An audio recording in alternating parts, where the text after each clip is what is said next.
ఈ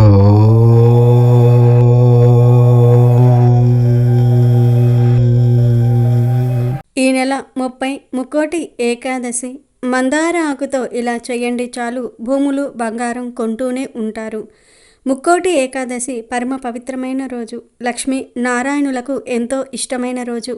ఈరోజు ఆడవారు గుర్తుపెట్టుకొని మందార ఆకుతో ఇలా చేస్తే చాలు, భూములు స్థలాలు కొంటూనే ఉంటారు. ఆకుతో ఇలా చేస్తే కటిక దరిద్రుడు కూడా కుబేరుడిగా మారిపోతాడు. మీ దశ తిరిగిపోతుంది. అన్ని యోగాలు సిద్ధిస్తాయి. మందార చెట్టు అనేది దేవతా వృక్షం గనుక మందార చెట్టు యొక్క ఆకుతో ఈ పరిహారం చేసుకుంటే బ్రహ్మాండమైన ఫలితం వస్తుంది. ఏదో ఒక విధంగా భూములు, ఇళ్ల స్థలాలు, సొంత ఇంటి కలను నెరవేర్చుకోగలుగుతారు. అపార్ట్మెంట్లు కొనుక్కునే అవకాశం కూడా వస్తుంది. అన్ని వైపుల నుండి ధనం దూసుకు వస్తుంది. ఆ ధనంతో స్థలాలు, భూములు కొనుక్కునే ఫలితాలు వస్తాయి. కనుక రేపు ముక్కోటి ఏకాదశి రోజు చక్కగా ఈ పరిహారాన్ని చేసుకోండి. ప్రతి మనిషికి స్థలాలు కొనుక్కోవాలని, భూములు కొనుక్కోవాలని, అపార్ట్మెంట్లు కొనుక్కోవాలని, సొంత ఇల్లు కొనుక్కోవాలని, ఇలా రకరకాల కోరికలు ఉంటాయి. ఇలా మీకు భూములు కొనుక్కోవాలని, స్థలాలు కొనుక్కోవాలని ఉన్నా, ఇల్లు కొనుక్కోవాలని ఉన్నా, అపార్ట్మెంట్లు కొనుక్కోవాలని ఉన్నా చక్కగా ముక్కోటి ఏకాదశి రోజున మందార ఆకుతో ఇప్పుడు మనం చెప్పుకోబోయే ఈ చిన్న పనిని చేయండి. చాలు అద్భుతమైన ఫలితాలు వస్తాయి. మరి ఇంతకీ ముక్కోటి ఏకాదశి రోజు మందార ఆకుతో ఏం చేయాలో ఈ వీడియోలో తెలుసుకుందాం. అంతకన్నా ముందు ఫ్రెండ్స్, మా వీడియో నచ్చితే లైక్ చేసి షేర్ చేయండి. అలాగే మా ఛానల్ని కూడా సబ్స్క్రైబ్ చేసుకుని మాకు సపోర్ట్ చేయండి. అలాగే ఓం నమో భగవతే వాసుదేవాయ నమః అని కామెంట్ చేయండి. ఇక వీడియోలోనికి వస్తే, హిందూ ధర్మంలో పవిత్రతకు, దైవభక్తికి ప్రతీకగా నిలిచే తిథులలో ఏకాదశికి అత్యంత విశిష్టమైన స్థానం ఉంది. నెలకు 2 సార్లు వచ్చే ఈ పవిత్రమైన రోజున భక్తులు శ్రీ మహావిష్ణువును పూర్తి భక్తి శ్రద్ధలతో ఆరాధిస్తారు. ఏకాదశి వ్రతాన్ని ఆచరించే విధానం కేవలం ఉపవాసం ఉండడానికే పరిమితం కాదు. ఇది శారీరక, మానసిక, ఆధ్యాత్మిక శుద్ధికి సంబంధించిన సమగ్రమైన ప్రక్రియ. ఏకాదశి రోజున అనుసరించాల్సినటువంటి నియమాలు కొన్ని ఉన్నాయి. అవి తెలుసుకుందాం. ఏకాదశి వ్రతం పాటించేవారు దానికి ముందు రోజు అంటే దశమి రాత్రి నుండే నియమాలను మొదలుపెట్టాలి. దశమి రాత్రి గోధుమలు, అన్నం వంటి ధాన్యాలకు దూరంగా కేవలం తేలికపాటి సాత్విక ఆహారం తీసుకోవాలి. ఏకాదశి రోజు ఉదయం బ్రహ్మ ముహూర్తంలోనే నిద్రలేవటం ఉత్తమం. నిద్ర లేచిన వెంటనే తలస్నానం చేసి శుభ్రమైన వస్త్రాలను ధరించాలి. ఇంటిని శుభ్రం చేసుకుని పవిత్రతను నింపేలాగా దైవత్వంతో కూడిన వాతావరణాన్ని సృష్టించాలి. ఏకాదశి రోజున ఇంటి పరిశుభ్రతకు, అలంకరణకు ప్రత్యేక ప్రాధాన్యత ఇవ్వాలి. ఉదయం వాకిట్లో నీళ్లతో కడిగి శుభ్రం చేసిన తర్వాత దైవత్వం ఉట్టిపడేలా ముద్దైన ముగ్గులు వేయటం చాలా మంచిది. ముగ్గు వేయటం లక్ష్మీదేవిని ఆహ్వానించడానికి చిహ్నంగా భావిస్తారు. అదేవిధంగా ఇంట్లో అతి ముఖ్యమైన ప్రదేశమైన గడపను అలంకరించాలి. గడపకు పసుపు, కుంకుమలు రాసి ఆ తర్వాత దానిపై అందమైన పూలను అలంకరించాలి. కేవలం పూలను పెట్టినా కూడా గడప పవిత్రంగా, శోభాయమానంగా కనిపిస్తుంది. ఈ అలంకరణ ద్వారా ఇంట్లో ఆనందము, సౌభాగ్యము నెలకొంటాయని పెద్దల నమ్మకం. ఏకాదశి రోజు యొక్క ప్రధానమైన నియమం ఉపవాసం. శారీరక ఆరోగ్యం సహకరించే వారికి పూర్తిగా ఆహారం, నీరు తీసుకోకుండా నిర్జల ఉపవాసం ఉండటం చాలా శ్రేష్టం. అయితే అందరికీ ఇది సాధ్యపడకపోవచ్చు. కాబట్టి అలాంటి వారు పాలు, పండ్లు, డ్రై ఫ్రూట్స్ వంటి సాత్విక ఆహారాన్ని తీసుకుంటూ ఉపవాసం చేయవచ్చు. ఏకాదశి రోజున ఖచ్చితంగా పాటించాల్సిన ముఖ్య నియమం ఏమిటి అంటే అన్నం, గోధుమలు, ఇతర ధాన్యాలతో చేసిన వంటకాలను అస్సలు తినకూడదు. అలాగే ఉప్పు, కారము, మసాలాలకు దూరంగా ఉండాలి. ఉపవాసం వల్ల జీర్ణ వ్యవస్థకు పూర్తి విశ్రాంతి లభించి శరీరము మరియు మనస్సు పూర్తి శుద్ధి అవుతాయి. పూజలో తులసి దళాల పాత్ర చాలా గొప్పది. ఇంటిని అలంకరించిన తర్వాత తులసి కోటను శుభ్రం చేసి దాని దగ్గర దీపారాధన చేయాలి. అయితే ఏకాదశి రోజున తులసి మొక్కకు సంబంధించిన ఒక ముఖ్యమైన నియమాన్ని గుర్తుంచుకోవాలి. ఈ రోజున తులసి కూడా ఉపవాసం ఉంటుందని, విశ్రాంతి తీసుకుంటుందని భావిస్తారు. ఏకాదశి రోజున తులసి చెట్టుకు నీరు పోయకూడదు. అలాగే ఆ పవిత్రమైన రోజున తులసి ఆకులను తుంచకూడదు లేదా తెంపకూడదు. పరిష్కారం: ఒకవేళ విష్ణుమూర్తి పూజకు ఆకులు తప్పనిసరి అయితే వ్రత నియమాన్ని గౌరవించి ఒకరోజు ముందుగానే అంటే దశమి రోజునే మీకు కావలసినన్ని ఆకులను కోసి ఉంచుకోవాలి. లేదంటే పూజ కోసం వాడని మరో తులసి మొక్క ఉంటే దాన్ని ఆకులను మాత్రమే తీసుకోవచ్చు. పూజ గదిలో విష్ణుమూర్తి లేదా శ్రీకృష్ణుడి పటం ముందు దీపారాధన చేయాలి. పిండి దీపం పెట్టినా లేదా సాధారణంగా నెయ్యితో దీపారాధన చేసినా భక్తి ప్రధానం. దీపం జ్ఞానానికి, వెలుగుకు ప్రతీక. రోజంతా భగవంతుని నామస్మరణలో గలపాలి. విష్ణు సహస్రనామం పారాయణం చేయటం, ఓం నమో నారాయణాయ లేదా ఓం నమో భగవతే వాసుదేవాయ అనే మంత్రాలను జపించటం వల్ల విశేషమైన ఫలితాలు కలుగుతాయి. వీలైతే దగ్గరలో ఉన్న విష్ణు ఆలయాన్ని దర్శించుకోవాలి. ఈ రోజున పగటిపూట నిద్రపోకూడదు. ఇతరుల మీద కోప్పడ్డం, అబద్ధాలు చెప్పటం వంటివి అస్సలు చేయకూడదు. మనసును కేవలం దైవ చింతనలో ఉంచుకోవాలి. పూజ అనంతరం స్వామివారికి నైవేద్యం సమర్పించాలి. ఏకాదశి నియమాల ప్రకారం వడపప్పు, బెల్లము లేదా అరటి పండ్లు వంటి సాత్విక ఆహార పదార్థాలను నైవేద్యంగా సమర్పించటం ఉత్తమం. మీరు ఏ నైవేద్యం పెట్టినా సరే తప్పకుండా ఆ నైవేద్యంపై తులసి ఆకులను ఉంచండి. తులసి దళం లేని నైవేద్యాన్ని శ్రీ మహావిష్ణువు స్వీకరించడని చెప్తూ ఉంటారు. స్వామివారికి సమర్పించిన నైవేద్యాన్ని ఎప్పుడూ వృధాగా పారవేయకూడదు. నైవేద్యం సమర్పించిన తర్వాత కనీసం 5 నిమిషాల పాటు ఆ ప్రసాదాన్ని కదపకుండా ఉంచాలి.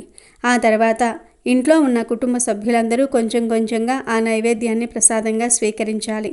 ప్రసాదాన్ని స్వీకరించిన తర్వాతే ఆ రోజు ఉపవాస నియమాలు ఉన్నవారు రోజును ప్రారంభించాలి. ఈ పవిత్రమైన ప్రసాదంతో రోజును మొదలుపెట్టడం వల్ల భగవంతుని అనుగ్రహం లభిస్తుంది. సాయంత్రం వేళ మళ్ళీ దీపారాధన చేసి విష్ణు ఆరాధన చేయాలి. రాత్రి సమయంలో నిద్రపోకుండా జాగరణ చేయటం ద్వారా అత్యధిక పుణ్యం లభిస్తుంది. మరుసటి రోజు అంటే ద్వాదశి నాడు ఉదయాన్నే లేచి స్నానం చేసి సరైన సమయానికి భోజనం చేసి ఉపవాసాన్ని విరమించాలి. ద్వాదశి పారణకు ముందు బ్రాహ్మణులకు లేదా పేదలకు స్వయం పాకం లేదా అన్నదానం చేయటం చాలా శ్రేయస్కరం. ఈ నియమాలన్నీ పాటించటం ద్వారా ఏకాదశి వ్రతం యొక్క పూర్తి ఫలితం లభిస్తుంది. తెలిసి తెలియక చేసిన పాపాలు తొలగిపోతాయని, మోక్షం లభిస్తుందని పురాణాలు చెప్తూ ఉన్నాయి. అయితే ఆరోగ్యం సహకరించకపోయినా లేదా ఇతర అత్యవసర పరిస్థితుల కారణంగా మీరు ఏకాదశి రోజున ఉపవాసం ఉండలేకపోయినా, అలాగే రాత్రి జాగరణ చేయలేకపోయినా పర్వాలేదు. కానీ ఈ పవిత్ర దినం సందర్భంగా పూజ మాత్రం ఖచ్చితంగా చేయాలి. దీపారాధన చేసి స్వామివారిని భక్తితో ఆరాధించటం ఈ వ్రతంలో అతి ముఖ్యమైన ఆచారం. ముక్కోటి ఏకాదశి పర్వదినం సందర్భంగా మీ ఆర్థిక ఇబ్బందులు తొలగి భూములు మరియు బంగారం కొనుగోలు చేసే యోగం కలగడానికి పాటించవలసిన మందార ఆకు పరిహారం గురించి ఇక్కడ చక్కగా వివరంగా తెలుసుకుందాం. హిందూ ధర్మశాస్త్రాల ప్రకారం ముక్కోటి ఏకాదశి లేదా వైకుంఠ ఏకాదశి అనేది ఏడాదిలో వచ్చే అన్ని ఏకాదశుల కంటే అత్యంత మహిమాన్వితమైనది. ఈ పవిత్రమైన రోజున సాక్షాత్తు ఆ శ్రీ మహావిష్ణువు వైకుంఠ ద్వారాల గుండా భక్తులకు దర్శనమిస్తాడని, అందుకే ఈ రోజున చేసే ఏ చిన్న దైవ కార్యమైన కోటి రెట్ల ఫలితాలను ఇస్తుందని నమ్మకం. సాధారణంగా ప్రతి మనిషికి తన జీవితంలో సొంత ఇల్లు, భూమి మరియు తగినంత బంగారం కొనుక్కోవాలని కోరిక ఉంటుంది. అయితే జాతక దోషాల వల్ల లేదా ఇంటిపై ఉన్న దిష్టి ప్రభావం వల్ల ఎంత సంపాదించినా డబ్బు చేతిలో నిలవదు. ఇటువంటి ఆర్థిక కష్టాల నుండి బయటపడి లక్ష్మీదేవి కటాక్షం పొందడానికి మందార ఆకుతో చేసే ఈ తాంత్రిక పరిహారం అద్భుతంగా పనిచేస్తుంది. ఈ పరిహారం చేయడానికి ముక్కోటి ఏకాదశి రోజున సూర్యోదయానికి ముందే నిద్రలేచి శుచిగా స్నానమాచరించి ఉతికిన బట్టలు ధరించాలి. అనంతరం మీ ఇంటి తోటలో లేదా సమీపంలో ఉన్న మందార చెట్టు వద్దకు వెళ్ళి ఒక తాజా మరియు ఎటువంటి రంధ్రాలు లేని పచ్చని మందార ఆకును తీసుకురావాలి. ఆధ్యాత్మిక పరంగా మందార చెట్టుకు విశేషమైన ప్రాముఖ్యత ఉంది. ఇది విఘ్నేశ్వరుడికి మరియు శ్రీ మహాలక్ష్మికి అత్యంత ప్రీతికరమైనది. కాబట్టి ఈ ఆకులో సానుకూల తరంగాలు అధికంగా నిక్షిప్తమై ఉంటాయి. ఇక పరిహార ప్రక్రియలోనికి వస్తే ముందుగా ఒక రాగి లేదా వెండి పళ్ళెం తీసుకుని దానిపై ఈ మందార ఆకును ఉంచాలి. ఇప్పుడు ఆ ఆకుపై 3 రకాల శక్తివంతమైన వస్తువులను సమకూర్చుకోవాలి. మొదటగా కొన్ని మిరియాల గింజలను ఆకుపై ఉంచండి. ఆయుర్వేదంలోనే కాకుండా తంత్రశాస్త్రంలో కూడా మిరియాలకు శత్రువుల నుండి రక్షణ కల్పించే మరియు నకారాత్మక శక్తిని ప్రారద్రోలే శక్తి ఉందని చెప్పబడింది. మీ ఆర్థిక ఎదుగుదలను అడ్డుకునే గ్రహదోషాలను, ముఖ్యంగా శని మరియు రాహు ప్రభావాలను తగ్గించడంలో మిరియాలు కీలక పాత్ర పోషిస్తాయి. రెండో వస్తువుగా పసుపు కొమ్మును ఉంచాలి. పసుపును సాక్షాత్తు లక్ష్మీ స్వరూపంగా భావిస్తాము. ఇది కేవలం మంగళకరమే కాకుండా ధనాన్ని ఆకర్షించే గుణాన్ని కలిగి ఉంటుంది. మీ ఇంట్లో శుభకార్యాలు జరగాలన్నా, స్థిర ఆస్తులు కొనుగోలు చేయాలన్నా, గురుగ్రహ అనుగ్రహం కావాలి, అది పసుపు కొమ్ము ద్వారా లభిస్తుంది. మూడవ వస్తువుగా లవంగాలు లేదా యాలుకలను ఉంచండి. లవంగాలు మీ సంకల్ప శక్తిని పెంచి అదృష్టాన్ని వరింపజేస్తాయి. యాలుకలు ఐశ్వర్య కారకుడైన శుక్రుడికి ప్రతీక. ఈ 3 వస్తువులను మందార ఆకుపై ఒక క్రమ పద్ధతిలో ఉంచినప్పుడు ఆ ఆకు మరియు ఈ వస్తువుల కలయిక మీ ఇంటి చుట్టూ ఒక అదృశ్య రక్షణ కవచాన్ని ఏర్పాటు చేస్తుంది. ఈ 3 వస్తువులను అమర్చిన తర్వాత వాటి మధ్యలో ఒక కర్పూరం బిళ్ళను ఉంచి వెలిగించాలి. కర్పూరం హారతి ఇవ్వటం వల్ల గాలిలో ఉన్న సూక్ష్మక్రిములే కాకుండా దుష్ట ఆలోచనలు మరియు అశుద్ధం కూడా తొలగిపోతాయి.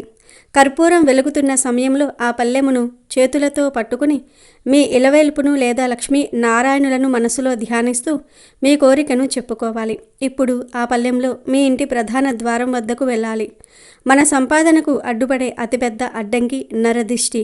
ఇంటికి ఎవరి దిష్టి తగిలినా లేదా బయటి వ్యక్తుల ఈర్ష్య ప్రభావం ఉన్నా ఆ ఇంట్లో లక్ష్మి నిలవదు. అందుకే వెలుగుతున్న ఆ కర్పూర జ్యోతితో మీ ఇంటికి 3 సార్లు దిష్టి తీయాలి.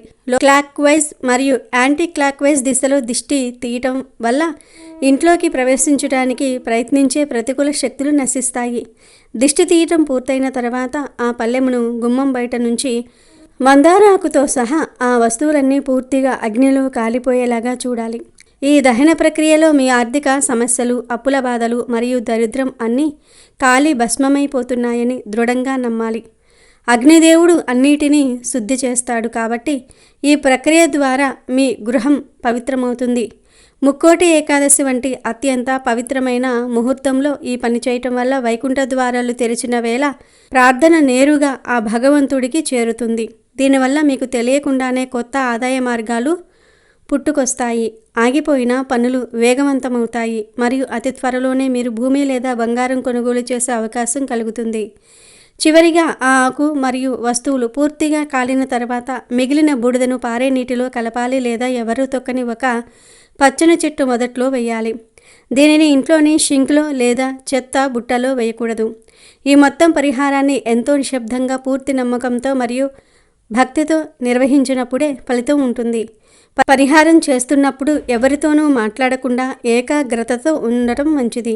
ఈ విధంగా ముక్కోటి ఏకాదశి నాడు మందారాకుతో ఈ చిన్న పనిని పూర్తి చేస్తే మీ ఇంట్లో లక్ష్మీదేవి తాండవిస్తుంది మరియు మీ ఆర్థిక కలలు సాకారమవుతూ ఉంటాయి.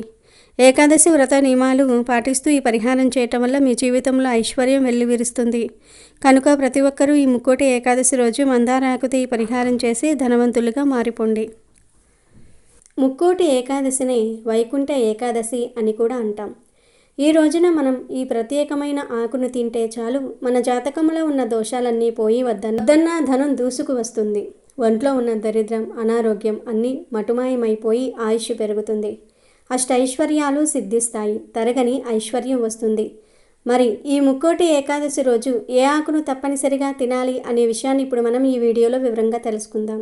ఇక విషయంలోనికి వస్తే ముక్కోటి ఏకాదశి అంటే సాక్షాత్తు ఆ శ్రీమన్నారాయణుడికి అత్యంత ప్రీతికరమైన రోజు. సంవత్సరంలో వచ్చే 24 ఏకాదశుల్లో ఈ వైకుంఠ ఏకాదశికి ఉన్న ప్రాముఖ్యత మరే ఏకాదశికి లేదు. ఈ రోజున వైకుంఠ ద్వారాలు తెరుచుకుంటాయని, ముక్కోటి దేవతలు స్వామిని దర్శించుకోవడానికి వస్తారని మన పురాణాలు చెప్తూ ఉన్నాయి. ప్రకృతిలో భగవంతుడు అణువణువున నిండి ఉంటాడు. ముఖ్యంగా ఆకులలో, మొక్కలలో అద్భుతమైన శక్తి దాగి ఉంటుంది. ప్రకృతి అంటేనే విష్ణుమూర్తికి ప్రాణం. అందుకే మనం పూజల్లో రకరకాల పత్రాలను ఉపయోగిస్తూ ఉంటాం. ఆకులకు కేవలం ఔషధ గుణాలు మాత్రమే కాదు, ఆధ్యాత్మికంగా మన జాతక దోషాలను తొలగించే శక్తి కూడా ఉంటుంది. ముఖ్యంగా ఈ పవిత్రమైన ముక్కోటి ఏకాదశి రోజున ఒక ప్రత్యేకమైన ఆకును గనుక మీరు తింటే చాలు సంవత్సరం పొడవునా మీకు అన్ని విజయాలే కలుగుతాయి. అష్ట ఐశ్వర్యాలు మీ సొంతమవుతాయి. ఆరోగ్యం బాగుపడుతుంది. ఆయుష్ పెరుగుతుంది అని శాస్త్రాలు చెప్తూ ఉన్నాయి. అయితే ఈ ముఖ్యమైన ఆకు గురించి తెలుసుకునే ముందు ఈరోజు మనం పాటించాల్సిన కొన్ని నియమాల గురించి తెలుసుకుందాం. ముఖ్యంగా ఈ రోజున స్త్రీలు పసుపు రంగు చీరను కానీ లేదా ఎర్రటి రంగు చీరను కానీ ధరించటం ఎంతో శ్రేష్టం. పసుపు రంగు అంటేనే మంగళకరం, విష్ణుమూర్తికి ఇష్టమైన రంగు. అలాగే ఎరుపు రంగు లక్ష్మీదేవికి ఇష్టం గనుక ఈరోజు ఈ 2 రంగులలో ఏదో ఒక రంగులో ఉండే దుస్తులు ధరించటం వల్ల స్త్రీలకు దీర్ఘ సుమంగళి యోగం కలుగుతుంది. అంతేకాకుండా వారి భర్తలకు వృత్తి, వ్యాపారాల్లో గొప్ప విజయాలు కలుగుతాయి. భర్తకు ఏదైనా ఆపదలు ఉన్నా, అనారోగ్య సమస్యలు ఉన్నా తొలగిపోయి మంచి జరుగుతుంది. కాబట్టి స్త్రీలు గుర్తుపెట్టుకొని ఈ రోజున ఈ రంగు చీరలను కానీ లేదా డ్రెస్సులను కానీ ధరించండి. కేవలం స్త్రీలే కాదు, పురుషులు, పిల్లలు, పెద్దలు కూడా ఈ పవిత్రమైన రోజున గుడికి వెళ్ళేటప్పుడు, పూజ చేసేటప్పుడు పసుపు లేదా ఎరుపు రంగు దుస్తులు ధరిస్తే వారిలో సానుకూల శక్తి పెరుగుతుంది. ఏకాదశి రోజున ఇలాంటి రంగుల దుస్తులు ధరించటం వల్ల మనసు ప్రశాంతంగా ఉండి భగవంతుని మీద భక్తి కుదురుతుంది. ఇంకో ముఖ్యమైన విషయం ఏమిటి అంటే, స్త్రీలు ఈ రోజున తులసి పూజ చేయటం మర్చిపోకండి. ఏడాదిలో ఎన్నో ఏకాదశులు వస్తాయి, కానీ ఈ ముక్కోటి ఏకాదశి రోజున ఒక్కసారి తులసి చెట్టుకు నీళ్లు పోస్తే చాలు, ఏకాదశి పొడుగునా వచ్చే అన్ని ఏకాదశులలో నీళ్లు పోసిన ఫలితం దక్కుతుంది. అలాగే ఈ ఒక్క రోజు తులసి చెట్టు దగ్గర దీపం వెలిగించి పూజ చేస్తే అన్ని ఏకాదశులలో పూజ చేసిన ఫలితం వస్తుంది. అంత గొప్పది ఈ ఏకాదశి. తులసి అంటే సాక్షాత్తు లక్ష్మీ స్వరూపం కాబట్టి ఆమెను ఈరోజు ఆరాధించటం వల్ల విష్ణుమూర్తి ఎంతో ప్రసన్నుడవుతాడు. అలాగే ఈ పవిత్రమైన ముక్కోటి ఏకాదశి రోజున కొన్ని వస్తువులను కొని ఇంటికి తీసుకురాకూడదు, దరిద్రం పడుతుంది అని శాస్త్రాలలో ఉంది గనుక ఈరోజు పొరపాటున కూడా ఈ వస్తువులను కొనవద్దు. ముఖ్యంగా ఈ రోజున మీరు పొరపాటున కూడా నూనె కొనకూడదు. నూనె అనేది శని ప్రభావంతో కూడుకున్నది అని, ఏకాదశి వంటి పవిత్ర తిథులలో నూనెను ఇంటికి తెచ్చుకోవటం వల్ల కుటుంబంలో గొడవలు, ఆర్థిక ఇబ్బందులు తలెత్తుతాయి. అలాగే ధనియాలు కూడా ఈరోజు కొనకూడదు. ధనియాలను ధనానికి ప్రతీకగా భావిస్తాం, కానీ ఏకాదశి రోజున వాటిని కొనటం వల్ల ధనం నిలవదు. ఇక ఉక్కు వస్తువులు అంటే ఇనుముతో చేసిన కత్తులు, గరిటెలు లేదా ఇతర సామాగ్రిని ఈరోజు ఇంటికి తీసుకురావద్దు. ఉక్కు వస్తువులు మన ఇంట్లోకి ప్రతికూల శక్తిని తీసుకువస్తాయి. వీటితో పాటు చాలామంది పొరపాటున చేసే పని ఏమిటంటే చీపురు కొనటం. చీపురు లక్ష్మీదేవికి చిహ్నం అయినప్పటికీ ఏకాదశి రోజున కొత్త చీపురు కొనటం అంటే ఇంట్లోని ఐశ్వర్యాన్ని బయటకు పంపించటమే అని అర్థం. అంతేకాకుండా చేదుగా ఉండే వస్తువులు అంటే కాకరకాయ, మెంతులు, మెంతికూర వంటివి కూడా ఈరోజు కొనవద్దు. జీవితం తీపిగా సాగాలని కోరుకునే రోజున చేదు వస్తువులను ఇంటికి తేవటం అశుభంగా భావిస్తారు. కాబట్టి మీకు ఏవైనా సామాగ్రి అవసరమైతే ఏకాదశి కంటే ఒకరోజు ముందే కొన్ని పెట్టుకోండి, లేదా ఏకాదశి ముగిసిన తర్వాత కొనుక్కోండి. ఇలా చేయటం వల్ల లక్ష్మీదేవి ఆగ్రహానికి గురి కాకుండా మీ ఇంట్లో ప్రశాంతతను కాపాడుకోవచ్చు. ఇక స్త్రీల విషయానికి వస్తే ముక్కోటి ఏకాదశి రోజున వారు చేసే అలంకరణకు కూడా ఎంతో ప్రాముఖ్యత ఉంది. సాధారణంగా ఈ రోజుల్లో మహిళలు తాము కట్టుకున్న చీర రంగుకు అనుగుణంగా అంటే మ్యాచింగ్ కావాలని రకరకాల రంగుల గాజులు ధరిస్తూ ఉంటారు. కానీ ముక్కోటి ఏకాదశి వంటి అత్యంత శక్తివంతమైన రోజున మ్యాచింగ్ గాజులను పక్కన పెట్టేయండి. ఈరోజు మీరు కేవలం ఎర్రటి రంగు మట్టి గాజులు మాత్రమే ధరించండి. ఎరుపు రంగు అనేది సౌభాగ్యానికి, శక్తికి చిహ్నం. ఈ రంగు గాజులు ధరించడం వల్ల స్త్రీలకు దీర్ఘ సుమంగళి యోగం కలుగుతుంది. అంటే వారి భర్తలకు ఆయురారోగ్యాలు లభిస్తాయి, వారికి వచ్చే ఆపదలు తొలగిపోతాయి. మట్టి గాజులు ధరించడం వెనుక ఒక గొప్ప రహస్యం కూడా ఉంది. మట్టి అంటే ప్రకృతి, ప్రకృతి అంటేనే లక్ష్మీ స్వరూపం. ఈ మట్టి గాజులు మన చేతులకు ఉన్న నాడులను తాకటం వల్ల మన శరీరంలోని రక్త ప్రసరణ మెరుగుపడి మనసు ప్రశాంతంగా మారుతుంది. ప్లాస్టిక్ లేదా మెటల్ గాజుల కంటే మట్టి గాజుల నుండి వచ్చే శబ్దం ఇంట్లోని ప్రతికూల శక్తిని తరిమివేస్తుంది. అందుకే మీరు మామూలు రోజుల్లో ఏ గాజులు వేసుకున్నా పర్వాలేదు, కానీ ఈ ముక్కోటి ఏకాదశి రోజున ఎర్రటి మట్టి గాజులు ధరించి పూజ చేయటం వల్ల ఆ ఇంట్లో అష్టైశ్వర్యాలు సిద్ధిస్తాయి. లక్ష్మీదేవి ఆ ఇంట్లోనే స్థిర నివాసం ఉంటుంది. కాబట్టి స్త్రీలు ఈ చిన్న విషయాన్ని గుర్తుపెట్టుకుని ఈ ఏకాదశి రోజున ఎర్రటి గాజులతో అలంకరించుకుని ఆ పరమాత్మని కృపకు పాత్రులవ్వండి. ఇక ఈ ముక్కోటి ఏకాదశి రోజు ఒక ప్రత్యేకమైన ఆకును తింటే చాలు, ఒంట్లోని దరిద్రం పోయి ఆయుష్ పెరుగుతుంది అని శాస్త్రాలు చెప్తూ ఉన్నాయి. ఎందుకంటే ప్రకృతిలో భాగమైన ఆకులకు మనం ఊహించని అపారమైన శక్తి ఉంటుందని మన పురాణాలు, శాస్త్రాలు ఘంటాపదంగా చెప్తూ ఉన్నాయి. అసలు ఆకులు అంటే ఏమిటి? అవి కేవలం చెట్లకు ఉండే భాగాలు మాత్రమేనా అంటే కానే కాదు. ప్రకృతి మనం సాక్షాత్తు శ్రీ మహావిష్ణువు స్వరూపంగా భావిస్తాం. పచ్చని చెట్లు పరమాత్మ స్వరూపం అని పెద్దలు ఊరకనే అనలేదు. ఆకులలో ఉండే ఆ పచ్చదనం మన కళ్ళకు మాత్రమే కాదు, మన మనస్సుకు కూడా ఎంతో ప్రశాంతతను ఇస్తుంది. ఒక్కసారి ఆలోచించండి, మనం ఏదైనా మానసిక ఒత్తిడిలో ఉన్నప్పుడు పచ్చని చెట్ల మధ్యకు వెళ్తే మనసు ఎంత తేలిక పడుతుందో. అది ఆ ఆకులలో ఉండే ప్రకృతి సిద్ధమైన శక్తి. ఆకులలో ఉండే జీవశక్తి మన శరీరంలోని నాడులను ఉత్తేజం చేసి మనకు అపారమైన బలాన్ని, ఉత్సాహాన్ని ఇస్తుంది. అందుకే మన సాంప్రదాయంలో ప్రతి పూజలోనూ, ప్రతి శుభకార్యంలోనూ వివిధ రకాల ఆకులకు అత్యంత ప్రాధాన్యత ఇచ్చారు. గ్రహ దోషాలను, జాతక దోషాలను తొలగించే శక్తి కూడా కొన్ని ప్రత్యేకమైన ఆకులకు ఉంటుంది. అన్ని రకాల ఆకులలోకెల్లా ఉసిరి ఆకు అంటే సాక్షాత్తు ఆ శ్రీ మహావిష్ణువుకు ప్రాణం కన్నా ఎక్కువ ఇష్టం. కార్తీక మాసంలో ఉసిరి చెట్టుకు ఎంతటి ప్రాముఖ్యత ఇస్తామో మనకు తెలుసు. ఉసిరి చెట్టు కింద వనభోజనాలు చేయటం, ఆ చెట్టు కింద విష్ణుమూర్తిని పూజించటం వల్ల సకల పాపాలు తొలగిపోతాయని నమ్ముతాం. అయితే ఈ ముక్కోటి ఏకాదశి రోజున ఉసిరి ఆకుకు, ఉసిరి చెట్టుకు ఒక ప్రత్యేకమైన అద్భుతమైన శక్తి వస్తుంది.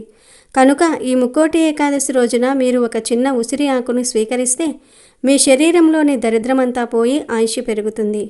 ఎవరైతే దీర్ఘకాలిక అనారోగ్య సమస్యలతో బాధపడుతూ ఉన్నారో, ఎవరైతే ఆర్థిక ఇబ్బందుల్లో కూరుకుపోయి బయటపడలేకపోతూ ఉన్నారో, అప్పుల బాధలతో సతమతమవుతూ ఉన్నారో వారందరికీ ఈ చిన్న పరిహారం ఒక గొప్ప వరమని చెప్పవచ్చు. ఇది కేవలం నమ్మకం మాత్రమే కాదు, ప్రకృతిలో దాగి ఉన్న ఒక రహస్య శక్తి. కానీ ఇక్కడ మీరు ఒక విషయాన్ని చాలా జాగ్రత్తగా గుర్తుపెట్టుకోవాలి. మన శాస్త్రాల ప్రకారం ఏకాదశి తిథి రోజున ఉసిరి చెట్టు నుండి ఆకులు కొయ్యకూడదు. ఉసిరి చెట్టును తాకటం, వాటి కొమ్మలను విరచటం ఏకాదశి నాడు దోషంగా పరిగణించబడుతుంది. కాబట్టి మీరు ముక్కోటి ఏకాదశి రోజున ఆకు తినాలి అంటే ఆ ఆకును ఒక రోజు ముందే సిద్ధం చేసుకోవాలి. ముందు రోజు సాయంత్రం లోపే మీరు ఏదైనా ఉసిరి చెట్టు దగ్గరకు వెళ్ళి ఆ చెట్టుకు మనసారా నమస్కారం చేసుకోండి. ఓ ఉసిరి చెట్టు తల్లి, రేపు ముక్కోటి ఏకాదశి సందర్భంగా మీ ఆకులను స్వామి ప్రసాదంగా స్వీకరించాలనుకుంటున్నాను. దయచేసి అనుమతించు అని ప్రార్థించి ఒక చిన్న ఉసిరి రెమ్మను మాత్రమే తెంచుకోండి. ఆ తెచ్చిన ఉసిరి ఆకులను ఇంటికి తెచ్చాక మంచినీటితో శుభ్రంగా కడిగి పెట్టుకోండి.